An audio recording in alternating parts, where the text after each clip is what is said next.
This game's in Indy, right? Yeah. Now that the Colts have no use for their stadium, bums. That was tough. The toughest of Steve. That's fine. Don't worry about it.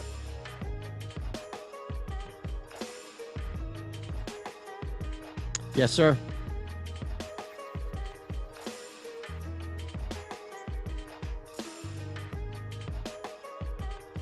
Welcome to the Odd Shopper Betting Show on the Odd Shopper channel. We appreciate you hanging with us on this National Championship Monday edition of the show. That's right. We have cleaned out everything here on this program specifically for Alabama and Georgia to the tune in which we needed to bring in reinforcements. All right. You know the duo, Ben and Matt from Betting You, wherever you get your casts each and every Wednesday. The fellas are talking anything and everything as deep as they could possibly get in the world of college sports. So we have Matt here with Ben and myself. The three of us are going to do our best to break down all of the different betting angles. We see the chat is already in here, so I don't care what it is tonight. If you have a play on this game, you better lock it up and tell us what it is, as it's already buzzing.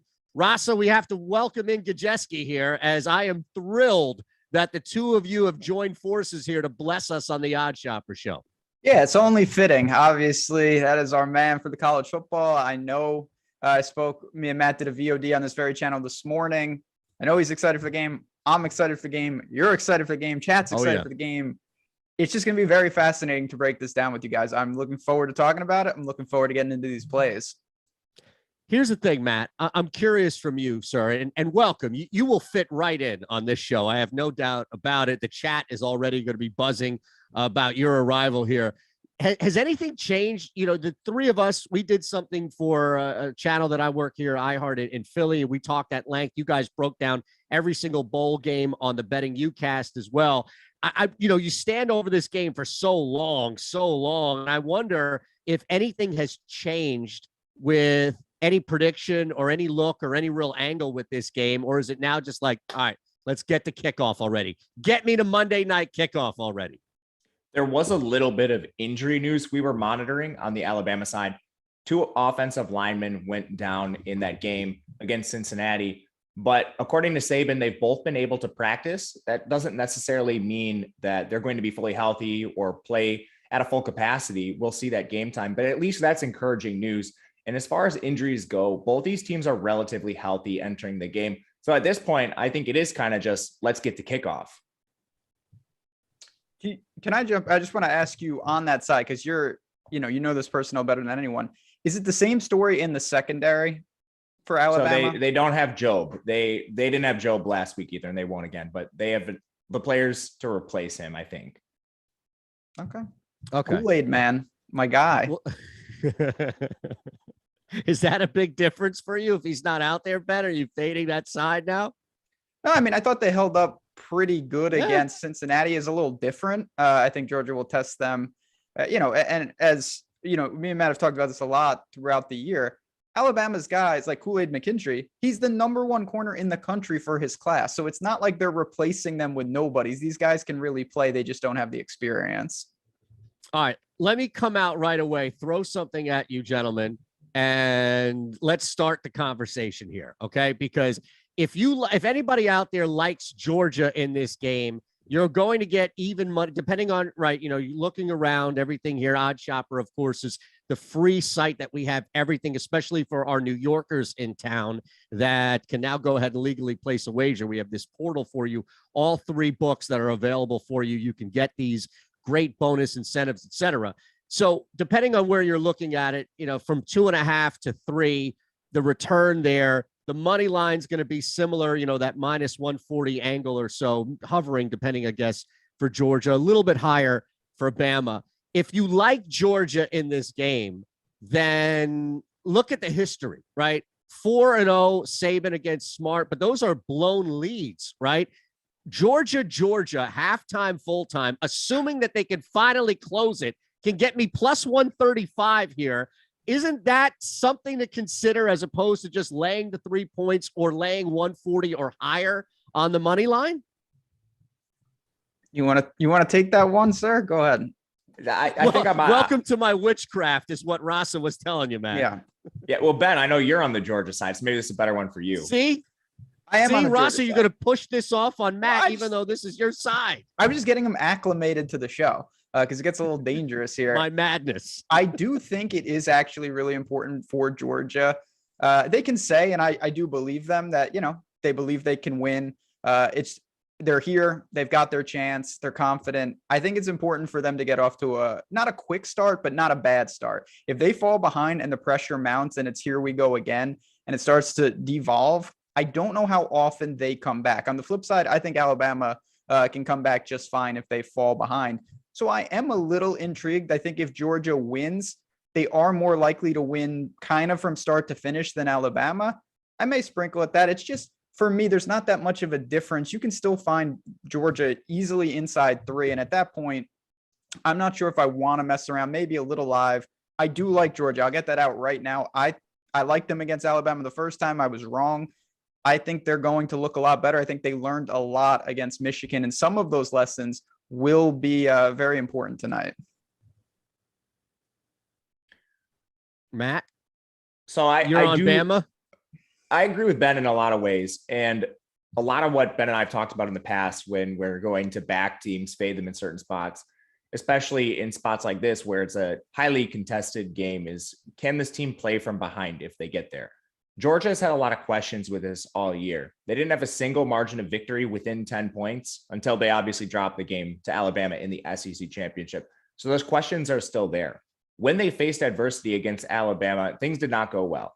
And I think there are reasons to believe they could mitigate some of these risks. The big one in particular is when they got down in that game initially and Alabama started dialing up pressure. Stetson Bennett wasn't able to handle it. He only completed 1 of 10 passes when he was pressured, and he had 2 interceptions in that game. Bryce Young completed 4 or 15 passes, but he had 95 yards and no turnovers. And that's the important thing to look at here. When you're under pressure, it's not always about can you actually complete the passes, but are you actually throwing the ball into traffic? Are you getting your team in situations where maybe you then have to play from a further deficit if you're throwing interceptions and turnovers? Georgia did that. Stetson Bennett did that. Now, against Michigan, they were able to correct some of the offensive issues. It's just a matter of Bama's a better opponent. So I'm not sure whether they can do that or not. Getting Alabama +3 is still really attractive to me because on the other side, we do know that Alabama can play from behind with their passing attack. Yeah, it's so much is hovering on this hook, really, like the difference, I should say, 2.5 to 3. And looking at it, I guess from that bigger picture of the side, and I know a bunch of people in the chat have already said Turtle Man 137, Alabama money line locking it up. I saw, was it Nick Angel putting on 25 units on the Dogs? Holy shit. A lot of Georgia fans out there. Shelton locked the Dogs up, Ben, -2.5. I mean, again, there's a lot of ways you can go in the game. I totally agree that is a serious factor. We've seen this with Michigan. We talked about this. I mean, Iowa's not worth talking about, but there's a lot of teams where if they fell behind, you just knew it was over. I don't think Georgia's to that extent, but clearly of the two teams, Alabama, I think, is more built to do that. But there are little wrinkles. There are little things. Mechie not being here is one of them. Obviously, did Georgia the way they were able to get Cook, the running back, and Bowers with those little screen passes immediately against Michigan. I mean, they neutralized Hutchinson and co immediately. I think they're going to be able to do some of that here. It doesn't mean that Alabama can't handle it, but I do expect a more efficient offense. But even more importantly, I would be really, really surprised and wildly disappointed if Georgia has guys in their secondary just running free. Alabama made some plays, but they also had some straight breakdowns in Georgia's secondary where guys were just wide open. And I'm not sure how that happened, to be honest. I do agree with a lot of what you just said, Ben, but it's like, will they do that against Alabama now? I do like that they corrected the error. That I will call it an error. Again, you and I aren't in the huddle. We don't know exactly what plays are being called, but it did appear against Alabama that they were pushing the ball downfield more, not taking the easy throws that Stetson can complete and where Stetson's had success all year. It's just against Alabama, is that something they're going to do? And it's a question for me. And I know that Alabama is going to play efficient football. And Bryce Young had the best passer rating under pressure in the country, according to Pro Football Focus. So that's something I know they can play from behind. They've already beaten Georgia by a wide margin as well. That just doesn't make sense to me that they're the underdog.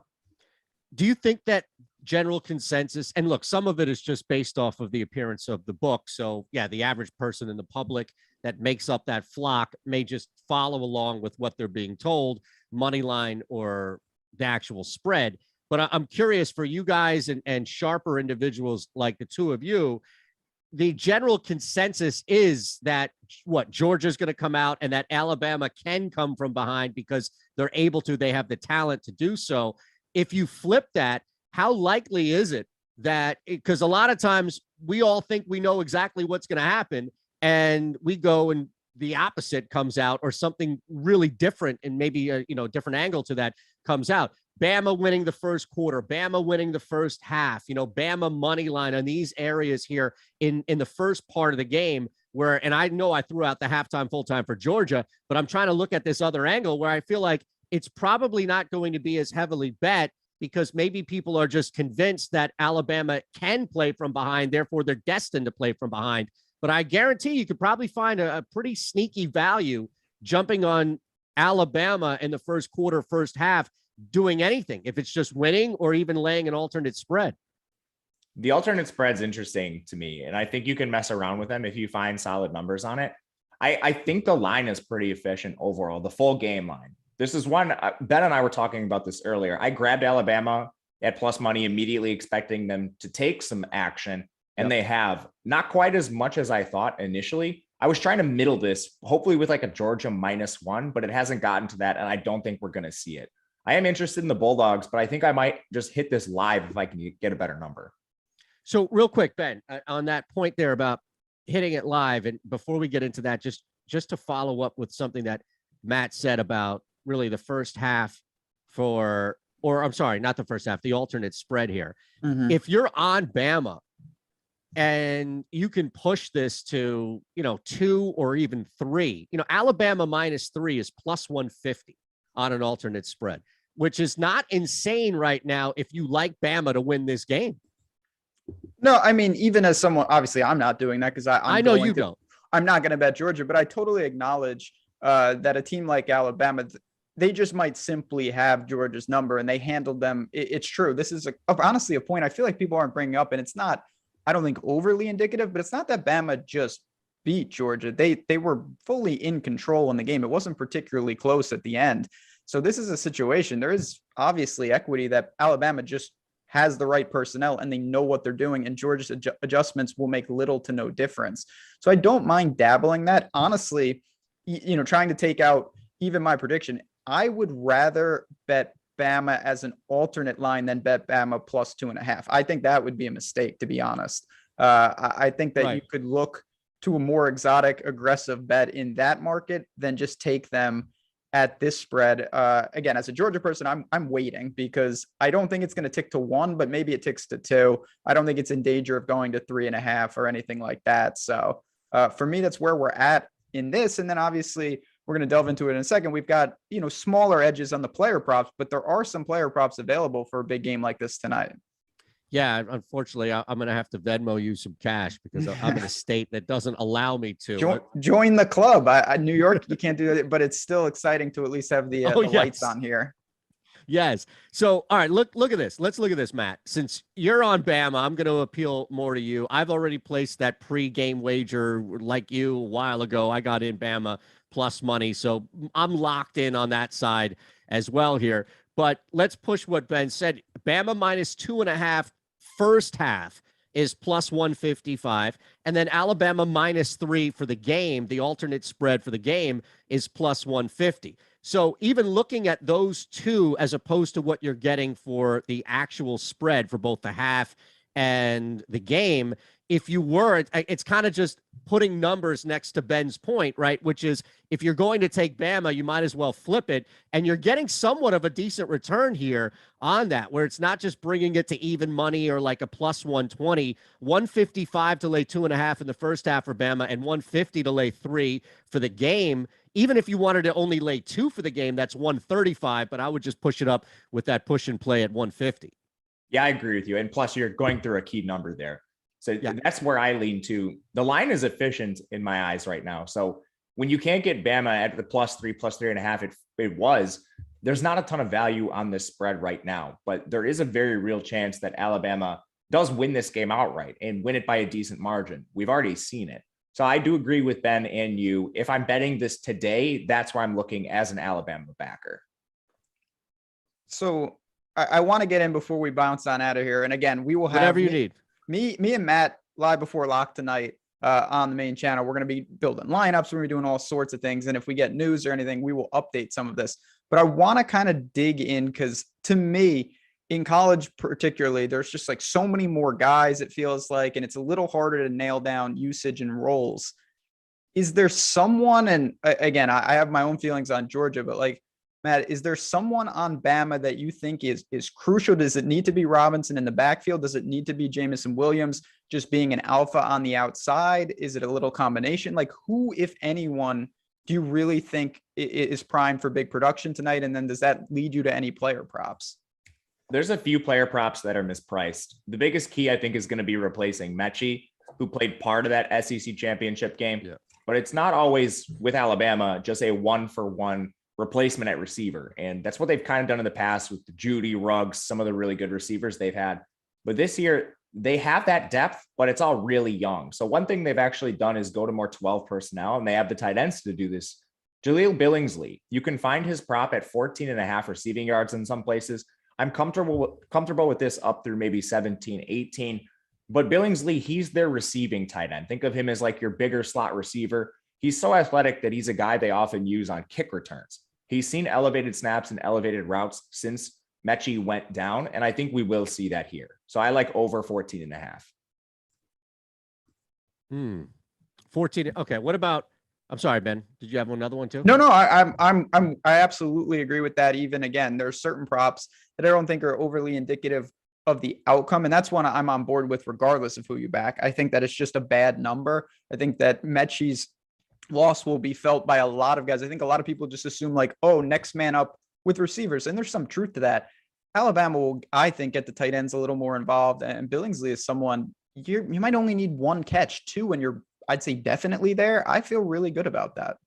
So on that note with Mechie, we're talking about the absence there. Is there a receptions play that you could point to and say that somebody could benefit directly from, or maybe the offense could directly benefit from that? Or maybe on the counter, are you looking to maybe go a little under on Young's completions as a result of that, knowing you can still get some yardage and still be effective? But I wonder if the removal of a key player is something that has a trickle-down effect, positive for the guys around him or maybe negative for the guy throwing the football. So I saw some pretty good lines on Ja'Cory Brooks, but they might be a little stale at this point. As we're recording the show, I still see 38.5 out there. I think that's a strong line for him. A lot of people thought Slade Bolden would work into a full workload. He's kind of been a gadget player for them, but they left him in the gadget role and they just 1-for-1 replaced Mechie with Ja'Cory Brooks. So Ja'Cory Brooks playing on the outside, 38.5 receiving yards. It's just too low for an unknown player in this Alabama offense. Bryce Young's averaging well over 300 yards per game, went over 400 in the first meeting against Georgia. If Ja'Cory Brooks plays even somewhat efficient football, he's going over 38.5. I know this is ticking up fast, so if you can find this number, I would hit it immediately. Oh, man, I'm so jealous. So jealous you could play these player props. Soon enough. Can't we Venmo Gajewski like 5K or something? Hey, he's got. I'm in an illegal state too. Yeah, you're not in an illegal state, unfortunately. Soon enough, they'll get their act together. The 38.5 is not accessible to me. I just saw it at one of the retail. Oh, books. Is that right? Yeah. Oof. It's on the market though. If you're in a legal state, you can still hit this. Okay.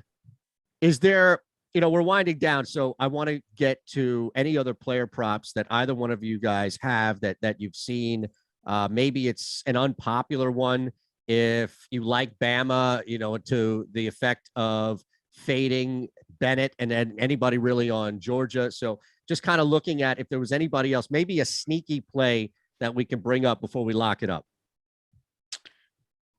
So I'll give one the unpopular one, Ben. I mean, you could talk Give me about the that. most unpopular one. Yes, absolutely. Because those hit.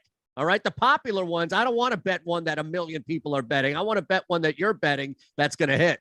So I'll give this real quick and then I'll pass the torch. I do think that Stetson Bennett's ability to avoid sacks will come into play here. It really helps. He doesn't need that many scrambles because he's not losing those negative yards as often. He had 7 attempts for 11 yards against Bama the first time. I think he'll be better there. His rushings prop is sitting in the teens, 13.5, 14.5, something like that, depending on where you're looking. I think he's going to be a little better than that. So Stetson Bennett, also, if you want to get insane, I have seen Stetson Bennett touchdown, first touchdown, 30-1, a little quarterback draw, a little sprinkle. Not the craziest thing I've ever said, but it's probably close to the craziest thing I've ever said. I like that one too. Yeah. He's only taken 9 sacks all year. The crazy one I like, it seems crazy only because Brian Robinson's facing the Georgia elite run defense, but I like the over on his rushing yards. It's extremely low. I'm seeing 64.5. You might even be able to find less than that.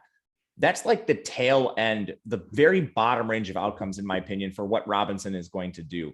They don't have any other alternatives in the backfield. The spread is still close. So this neutral game script should be in play throughout the entire game if this plays to the spread. Last time, the game was out of hand entirely. So Brian Robinson, only 16 carries. He ceded 6 to Trey Sanders. Robinson has been averaging around 20 in games he's fully healthy this year, which is another thing. He was not fully healthy. He was banged up in the first meeting. If he even averages 3.5 yards per carry, there's a pretty decent chance he just backdoors his way over the 64.5 based on raw volume alone. So that's not going to be the most popular take, but I do like Brian Robinson over in his rushing yards. All right. Speaking of unpopular, wait till you hear my lock it up. No, I'm just kidding here. Dear all right, God. Mr. All right, we got to get out of here. This is what we do, Matt. At the end of every show, we see people in the chat have already done this. Nick Angels locked up Oregon -4 against Oregon State on the hardwood. It's already moved to 5 here in PA. So sharp minds think alike. By all means, I see a ton of people were locking up the Dogs and Bama, money line, side, even Shelton thoughts on the Georgia first half, laying that half point. So it's on you, sir. All right. You set the tone, Matt. Your favorite play across the board doesn't happen to be, it doesn't matter, pardon me, if what it is. It could be the side, total, player prop, first quarter play, whatever you want. It's your world. You tell us what to lock it up. So at current line, I would say Alabama, but I don't actually like the current line. So I'm going to go to a player prop with the Brian Robinson over 64.5 rushing yards, just on the feeling that Ben's going to take the other prop I really like. Yeah, I mean, the Billingsley one, I think is a fantastic spot. I'm going to bet at the current lines. I like Georgia. I'll be honest. I really do think that they're going to avenge the loss, but it wouldn't be a show if I didn't say one crazy thing right at the end. So for this game, again, we've got some good player props. We've got this number, and I think it's a good live betting opportunity. If you want an outrageous, off-the-cuff college basketball game, real bad teams, and when I say real bad, I mean it. UMKC tonight, Missouri, Kansas City, the Fighting Kangaroos. They're a 9-point favorite at home against Nebraska Omaha. Nebraska Omaha is one of truly the worst teams I've seen all year. They're 3-13 in the Summit League. They're absolutely horrendous. They play super fast, and that makes it even worse for them. Missouri, Kansas City should absolutely dominate them. Total north of 140. That one will not be close. So lock it up. Missouri, Kansas City, I will lay the 9 points. Wow, that's aggressive, my friend. They're going to destroy this team. That other team, I've seen them only play a couple times. Awful. And they're top 100 per KenPom in tempo. That is a recipe for disaster. So what time is that game? What do we got here? 8 Eastern. So many of you will be watching apparently this football game. I'll be illegally streaming the UMKC basketball game most likely. So you have UMKC laying the points? Yes. I can't even find that at most books. You gotta know where to look. Yeah, illegally. All right. So I'll leave you with this one. All right. For our New York folks, I'm going to give you something that you can combine. Love Bama on the money line. I'll take it plus 120 here only because it's a parlay piece. Knicks -6. Take Bama +20, lay the 6. I'd even lay up to 7 at this point. The Spurs are absolutely miserable on the road. Knicks come off their season low scoring, 75 points. Recency bias there. They'll bounce back. Knicks -6, Bama on the money line, +320, 2-leg parlay. Lock it up. We appreciate everybody hanging. What do you think of that, Ross, on the way out? I think it's a good time. Again, thanks everyone. Hit that like button on your way out and remember to subscribe to the channel. You'll be seeing me, Eytan, and Matt plenty money more as 22 rolls on. Good luck tonight and enjoy this game. We'll talk to you guys soon. Thanks, Matt. Thank you.